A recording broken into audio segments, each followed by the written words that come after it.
창세기 19장 4절에서 13절의 말씀 우리 한 목소리로 읽겠습니다. 그들이 눕기 전에 그 성 사람 곧 소돔 백성들이 노소를 막론하고 원근에서 다 모여 그 집을 애워싸고 롯을 부르고 그에게 이르되 오늘 밤에 내게 온 사람들이 어디 있느냐 이끌어내라 우리가 그들을 상관하리라. 롯이 문 밖에 무리에게로 나가서 뒤로 문을 닫고 이르되 청하노니 내 형제들아 이런 악을 행하지 말라. 내게 남자를 갖가지 하지 아니한 두 딸이 있노라. 청하건대 내가 그들을 너희에게로 이끌어 내리니 너희 눈에 좋을 대로 그들에게 행하고 이 사람들은 내 집에 들어왔은즉 이 사람들에게는 아무 일도 저지르지 말라. 그들이 이르되 너는 물러나라. 또 이르되 이자가 들어와서 거류하면서 우리의 법관이 되려 하는도다. 이제 우리가 그들보다 너를 더 헤아리라 하고 롯을 밀치며 가까이 가서 그 문을 부수려고 하는지라. 그 사람들이 손을 내밀어 롯을 집으로 끌어들이고 문을 닫고 문 밖에 무리를 대소를 막론하고 그 눈을 어둡게 하니 그들이 문을 찾느냐고 헤매었더라. 그 사람들이 롯에게 이르되 이외에 내게 속한 자가 또 있느냐? 내 사위나 자녀나 성중에 내게 속한 자들을 다 성 밖으로 이끌어내라. 그들에 대한 부르짖음이 여호와 앞에 크므로 여호와께서 이곳을 멸하시려고 우리를 보내셨나니 우리가 멸하리라. 아멘. 하나님께서 보내신 두 천사가 소돔에 이르렀을 때 롯은 그들을 영접하고 대접하기를 소망했습니다. 하지만 이것은 롯이 가지고 있는 친절한 마음 때문이 아니라 나그네를 선대하는 행동을 통해서 하나님이 주시는 복을 받아보려는 심산에 불과했습니다. 그래서 나그네들을 강력하게 권하여 집으로 데리고 간 것에 비해서는 초라한 식탁을 내놓은 겁니다. 자신이 가진 것을 내어줄 마음은 없고 하나님으로부터 받는 복은 받고 싶은 겁니다. 결국 롯은 하나님의 복과 세상의 복을 같은 것으로 보고 그 두 가지를 모두 얻고 싶었던 사람이었다라고 할 수 있는 거죠. 그러나 이런 롯의 노력은 저녁 식사 후 잠자리에 들기도 전에 물거품이 되고 맙니다. 소돔의 사람들이 노소를 막론하고 원근에서 모여 롯의 집으로 쳐들어와서 롯의 집에 들어간 나그네들을 내놓으라고 요구했기 때문입니다. 창세기 19장 4절입니다. 그들이 눕기 전에 그 성사람 곧 소돔 백성들이 노소를 막론하고 원근에서 다 모여 그 집을 애워싸고 롯을 부르고 그에게 이르되 오늘 밤에 내게 온 사람들이 어디 있느냐 이끌어내라 우리가 그들을 상관하리라. 여기 상관하리라 라고 번역된 히브리어 야다는 알기 원한다 라는 뜻입니다. 그리고 성경에 1000번 넘게 사용된 단어입니다. 경험적인 지식을 의미하는데 특히 성관계를 의미하는 말로 15번 정도 사용된 단어입니다. 그러면 소돔의 사람들의 요구는 두 가지로 해석될 수 있습니다. 자신들도 나그네를 만나 알 기회를 달라는 요청이거나 성적인 의미로 동성강간을 하겠다라는 의미죠. 그러면 두 가지 중 소돔 사람들이 사용한 상관하겠다는 말의 의미는 무엇이냐? 성적인 의미입니다. 그걸 어떻게 알 수 있느냐? 롯이 소돔 백성들이 그런 요구를 하니까 남자를 가까이 하지 아니한 두 딸을 내어줄 테니 너희들이 좋을 대로 행하고 나그네들은 건드리지 말라고 반응하기 때문에 그렇습니다. 창세기 19장 6절입니다. 롯이 문 밖에 무리에게로 나가서 뒤로 문을 닫고 이르되 청하노니 내 형제들아 이런 악을 행하지 말라. 내게 남자를 가까이 하지 아니한 두 딸이 있노라. 청하건대 내가 그들을 너희에게로 이끌어 내리니 너희 눈에 좋을 대로 그들에게 행하고 이 사람들은 내 집에 들어왔은즉 이 사람들에게는 아무 일도 저지르지 말라. 그러니까 소돔 사람들의 목적은 성적인 쾌락이었다라고 할 수 있는 거죠. 그런데 노소를 막론하고 와서 그걸 요구했습니다. 그러니까 이미 소돔에는 문란한 성적인 문화가 퍼져 있었고 특히 동성애 문화가 세대를 분분하고 노소를 불문하고 퍼져 있었다고 합니다. 게다가 나그네를 성폭행하는 것이 불법도 아니었습니다. 그걸 어떻게 아느냐? 소돔에서의 롯이 역할을 하는 바가 있었기 때문입니다. 롯은 성문에 앉아 있는 사람이었죠. 재판을 하는 사람이었단 말입니다. 만약 나그네에 대한 성폭행이 암묵적으로든 명시적으로든 사회적으로든 허용되어 있지 않았다면 롯은 분명 다른 대처를 할 수 있었습니다. 불법이다. 이건 죄다. 처벌받을 수 있다. 돌아가라. 라고 말할 수 있었겠죠. 그런데 그렇게 주장하지 않습니다. 그저 그렇게 하지 말라고 부탁합니다. 그러면서 딸들을 내어주어 그들의 쾌락 욕구를 충족시켜 주려고 시도합니다. 2024년 오늘을 살아가는 우리들에게는 이런 롯의 모습은 말도 안 되는 행동이죠. 딸을 성폭행하라고 내어주는 부모가 어디 있습니까? 미치지 않고서야 그럴 수 없는 거죠. 하지만 당시에는 여성은 남자의 소유물 취급을 받았고 딸은 아버지의 소유물에 불과했습니다. 그러니까 아브라함이 자기 살겠다고 마누라를 팔아먹는 겁니다. 애굽 왕 바로에게 넘기죠. 롯이 나그네들을 왜 집으로 데리고 왔죠? 복을 받고 싶어서였습니다. 그리고 그 복은 지난 시간에 살펴본 것처럼 아들을 얻는 겁니다. 그것을 위해서라면 딸들을 내어줘도 상관없어. 내 딸인데, 그래도 내가 롯인데, 그리고 내 딸인데 죽이기에 하겠냐. 이렇게 생각하는 겁니다. 지금 돌아가는 분위기로 봐서는 당시 소돔은 성적인 쾌락을 위해서는 남자든 여자든 아무나 상관없이 성욕을 느끼는 대상과 관계를 갖는 게 일상이고 여성을 성폭행하는 것도 그냥 그저 일어나는 일처럼 여겨졌던 것이 거의 확실합니다. 그러니까 롯은 자신의 목적을 이루기 위해서 두 딸을 내어줄 수 있는 겁니다. 롯은 지금 남자를 알지 못하는 두 딸이 있다라고 하지만 우리가 알고 있는 것처럼 롯이 지금 벌써 사위가 있고 그리고 이런 소돔의 어떤 성적인 문화로 보았을 때 롯의 딸들은 절대 남자를 알지 못한 딸들이 아닐 가능성이 높습니다. 거짓말하는 겁니다. 그러니까 위기를 모면하기 위해서 그렇게라도 하려고 하는 겁니다. 하지만 그러니까 롯은 이게 희생이라고 생각 안 하는 겁니다. 그런데 소돔 사람들은 롯의 제안을 거절하죠. 창세기 19장 9절입니다. 그들이 이르되 너는 물러나라. 또 이르되 이자가 들어와서 거류하면서 우리의 법관이 되려 하는도다. 이제 우리가 그들보다 너를 더 헤아리라 하고 롯을 밀치며 가까이 가서 그 문을 부수려고 하는지라. 소돔 사람들이 하는 말을 보십시오. 이자가 들어와서 거류하면서 우리의 법관이 되려 하는도다 라고 하죠. 이 말은 계속해서 우리의 법관이 되려 하는구나 라는 의미입니다.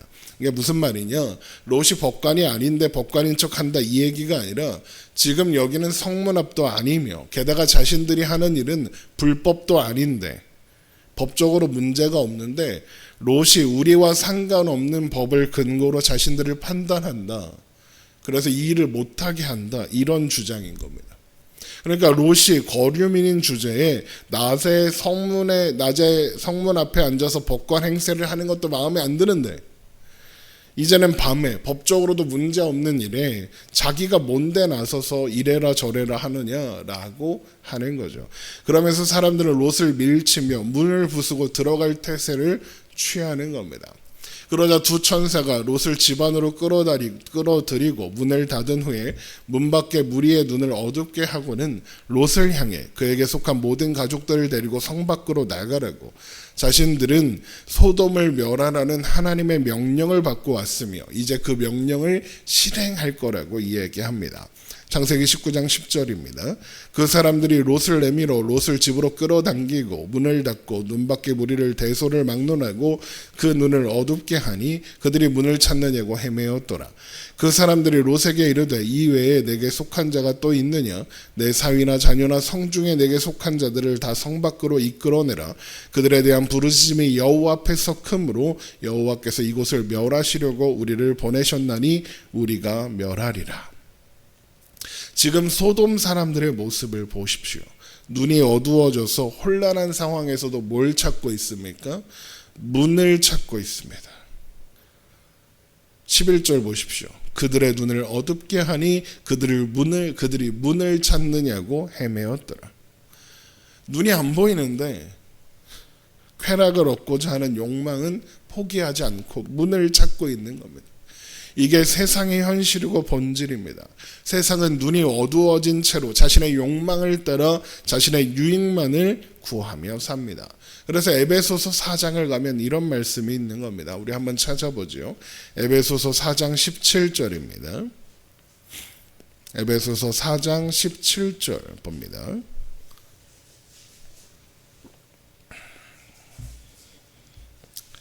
에베소서 4장 17절 말씀. 에베소서 4장 17절입니다. 그러므로 내가 이것을 말하며 주 안에서 증언하노니 이제부터 너희는 이방인이 그 마음에 허망한 것으로 행한 같이 행하지 말라. 그들의 총명이 어두워지고 그들 가운데 있는 무지함과 그들의 마음이 굳어짐으로 말미암아 하나님의 생명에서 떠나 있도다. 그들이 감각 없는 자가 되어 자신을 방탕에 방임하여 모든 더러운 것을 욕심으로 행하되, 이렇게 되어 있죠. 세상의 총명이 어두워졌습니다. 눈이 보이지 않는 겁니다. 감각 없는 자가 되었습니다. 그런 상태에서 뭘 합니까? 스스로 방탕에 방임하여 모든 더러운 것을 욕심으로 행하고 있습니다. 이것은 소돔의 모습뿐만 아니라 우리가 오늘날 살아가고 있는 이 세상의 모습이기도 하죠. 이 세상은 여전히 욕망으로 가득합니다. 자신이 원하는 것을 위해서 다른 사람들을 밟고 올라가는 게 당연합니다. 잠깐의 쾌락을 채우기 위해 나그네들과 상관하려는 소돔 사람들과 다르지 않습니다. 심지어 예수를 믿는다는 사람들도 세상 사람들보다 더 세상에서 성공하려고 하나님을 이용해 먹으려고 하는 사람들이 많이 있습니다. 롯이 딱 그런 사람이었지요. 그래서 소돔이 이러저러한 죄 때문에, 동성애 때문에, 음란한 때문에 심판을 받았으니 우리는 동성애하면 안 된다, 음란한 죄를 지으면 안 된다, 이리로 가면 안 되는 겁니다. 동성애만 죄입니까? 동성애만 안 하면 괜찮습니까? 그것보다 얼마나 많은 사람들이 그것보다 더 추악하고 음란한 죄악을 숨기면서 살아갑니까? 우리는 절대 우리의 실력으로 심판을 피할 수 없습니다. 의인은 없나니 하나도 없습니다. 소돔의 존재는 우리에게 이 세상이 소돔이다, 그러므로 세상은 소돔처럼 심판받아 사라질 수밖에 없다는 것을 보여주는 겁니다. 또한 그런 심판과 멸망을 피할 방법이 우리에게는 없다는 것을 보여주는 겁니다. 그게 우리의 현실이고 운명입니다. 그런데 하나님께서 그런 세상에 은혜를 베푸기로 하시는 겁니다. 그 증거가 아브라함입니다. 하나님이 아브라함을 부르시고 그에게 언약을 주셨습니다. 그리고 아브라함의 계보에서 구원자가 나와서 천하 만민이 복을 받고 여호와의 도를 지켜 의와 공도를 행하게 할 거라고 그 일을 반드시 이루겠다고 약속하셨습니다. 우리 창세기로 돌아와서 창세기 18장 18절입니다. 창세기 18장 18절 말씀. 아브라함은 강대한 나라가 되고 천하 만민은 그로 말미암아 복을 받게 될 것이 아니냐. 내가 그로 그 자식과 권속에게 명하여 여호와의 도를 지켜 의와 공도를 행하게 하려고 그를 택하였나니 이는 나 여호와가 아브라함에게 대하여 말한 일을 이루려 함이니라. 이 말씀은 아브라함도 그리고 그 어떤 아브라함의 후손도 성취하지 못한 일입니다. 그런데 이 일을 성취하신 분이 있죠. 바로 예수 그리스도입니다. 그래서 죄로 가득한 이 세상에서 심판을 면하고 살 수 있는 길은 오직 한 가지, 아브라함의 권속이 되는 것뿐입니다.